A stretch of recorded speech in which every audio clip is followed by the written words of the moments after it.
Hey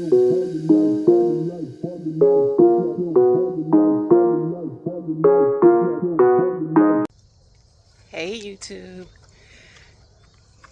y'all see what it is. It's Gina, and I'm coming to you guys with an update on Watermelon Wars. And y'all,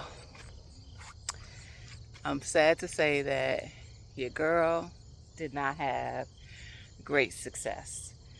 So I gotta figure some things out going into next season. Y'all see that though? We done planted brassicas. Anyway, focus. We hear about the watermelons.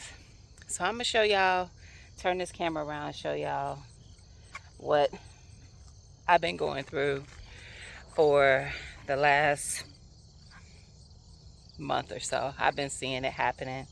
So I kind of known that it probably wasn't gonna pull through the way I expected. I got watermelon, don't get me wrong. I harvested, I don't know, maybe 5 or so, maybe more, somewhere between, let's say 5 and 7. Something that's biting me, y'all. These bugs be killing me out here. Anyway, so I did get watermelon. I made my watermelon jelly like I always do, but I did not get a record weighing watermelon.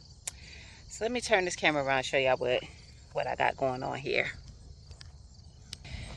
All right, y'all. So I started noticing maybe about a month ago that my watermelons, my vines were dying. They were all lush and green and beautiful in previous videos. There is still some vines that are here. I'm just letting them do what they do. I still have one watermelon out here, but I don't anticipate that getting any bigger because it's probably been that size for a little bit.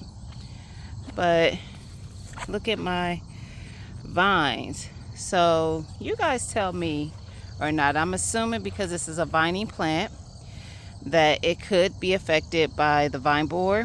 And the reason I'm assuming so is because I lost my zucchini that way. So I had a zucchini plant right there. I even saw the squash bugs on it. That plant died off. We pulled it out, all that jazz. This one was hanging on, but it's dying. It's still putting on fruit though on one side, and then the other side it's weird. So that's what I'm wondering. Look at that. And I had about, I don't know, 12 or so watermelon plants, and then about, I don't know, 4 or so cantaloupe honeydew.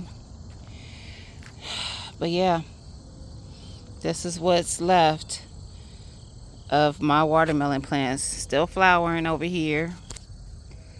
I actually see a baby one over there. I don't know what's gonna happen with that, but this is what the squash looks like. Y'all see that? I'm sure if I kicked it, it'd probably come apart. So how this is staying alive, it's all part of the same plant, but the other one got pulled up some time ago. Also, I had delicata squash out here, and it killed that plant. This is a delicata squash plant. My other delicata squash plant is over there, but you can see it's not doing very well. And no, it is not watering and all that, because I definitely get out here and take care of that. But I'm gonna just show you the difference in plants, because these ain't gonna get affected by squash. Look at these goddamn okras. Look at them okras. Look how thick it is down there. Even this one that didn't do as well, we had to cut it back some, but look, we cut it back and now it's putting on okra again. So okra's doing great. Bell peppers doing great. There are peppers on all these plants. All of them. They're doing great. And then I have jalapenos down there doing great. So the only thing that seemed to be affected were my vining plants, which make me assume that maybe the squash bug got my watermelon. So yeah, we're gonna see. But y'all know me, I'm gonna pull up every year with this crown. Every year I'm gonna be up for the stuff. I'm gonna be here for it. And every year I'm gonna be trying to win this. This ain't no game.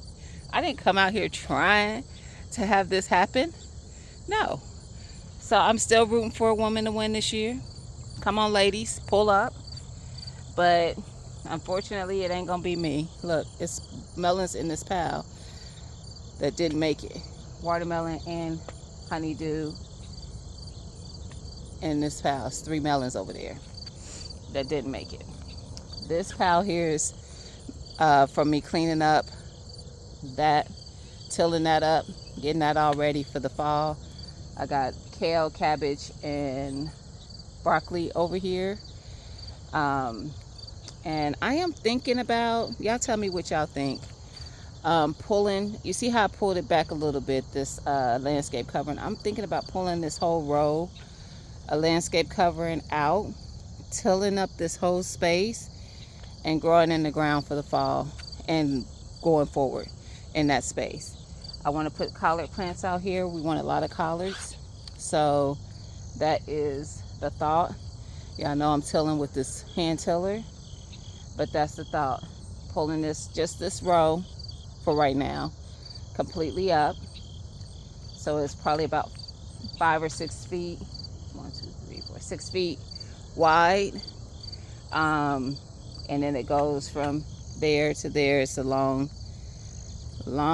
stretch. But that's the thought. I pulled some of it back because I needed some more room for my cabbage. I pulled back about a foot or so to get me another row to put my cabbage in because I have more cabbage to go out. I have, I think, like 24 cabbage plants, but I only may have room for 20 here. And then I have, no, that's not right. Let me see. 1, 2, 3, 4, 5. 5 times 6, 30, 34. So I have 34 plants, and I know about 16 are broccoli. So that leaves about 28. Is that right? Did I math that right? I did it in my head. Cabbage out here, and then I'm gonna put the other 4 that I had that should have gone out here in my garden at home. So, because I am growing at home as well. I know y'all like, that's a lot. It's not, because I'm going to be preserving. Is that just sweat? It is. I'm like, what am I seeing? Yeah. So, I did most of this yesterday. Today is Saturday. I did most of this Friday evening. And then I came out here to finish because I didn't get it finished last night. And watered everything in good. I'm about to straighten up all this chaos that I created. They do have mulch on the other side for us, so I am going to mulch this area. I just need to get a wagon out here so I can tote it back and forth. Well, tote the mulch over. So it'll be much like how she's mulched her pathways, but I'm actually going to mulch in that bed. That is the thought, to kind of cut back on the weeds some, but I really have done a good job of getting most of the weeds up out of there. So anyway, back to the conversation at hand. Watermelon. This ain't my year, y'all. All right, so thank y'all for watching. I appreciate all the support from me and Watermelon Warz, because y'all be pulling up for your girl. I appreciate it. Y'all know I be talking stuff. I go at Broke and David, Calvin, whoever want the smoke. I go at you. I don't care. Even if I know I probably won't be successful halfway through the watermelon growing part. I knew this a while ago. I just wasn't ready to deal with it and accept it, but we accepting it. We in August, and this is what I'm looking like. This August 24th, and this is what I'm looking like. So anyway, y'all, thank y'all for watching. Don't forget to like, comment, and subscribe. And watermelon Warz next year, 2025. Peace.